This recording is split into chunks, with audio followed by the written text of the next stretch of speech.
लग्न साधं केलं तरी पोरं होतात. पैशाचा किडा येऊ देऊ नका.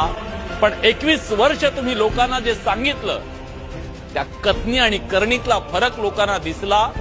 त्याच दिवशी तुमचा फेटा लोकांच्या नजरेतून खाली पडलाय महाराज. अहो बडे साहेब, इंदोरीकर महाराज जे कीर्तन करतात त्याच मुळात आजच्या काळात जे जे वाईट घडत आहे त्याच्यावर त्यांनी आसूड ओढलंय. त्यात कुठे ते दुसऱ्याच्या लेकी बाळींना वाईट बोलत आहेत. अहो, ज्या आई वडिलांनी 17-18 वर्ष त्या हाताच्या फोडाप्रमाणे वाढवलेली मुलगी 4 दिवसाच्या ओळखीच्या भंगार अवलादी बरोबर पळून जाऊन कोर्टात लग्न लावून आल्यावर पोलीस स्टेशन मध्ये स्वतःच्या आई वडिलांना मी ओळखत नाही असं म्हणणाऱ्या लोकांवर त्यांनी आसूड ओढलं. तर काय चुकलं त्यांचं? आणि राहिला प्रश्न लग्नाच्या खर्चाचा, तर त्यांनी कुठं सांगितलंय परिस्थिती असताना साधं लग्न करा, पण ज्यांची परिस्थिती नसताना उगाच कर्ज काढून थाटामाटात लग्न करू नका, कारण 2 दिवसाचा थाटमाट तुम्हाला भिकेला. तर हेच वास्तव म्हटलं तर चुकीचं काय? ज्याच्याकडे पैसा आहे त्याला करू द्या खर्च, पण ज्याच्या घरात 18 विश्व दारिद्र्य आहे, तो श्रीमंताचा हेवा करून कर्जबाजारी होत असेल तर त्याला साध्या सरळ भाषेत सांगायचं ठरवलं तर हे चुकीचं आहे. कमी वारकरी संप्रदाय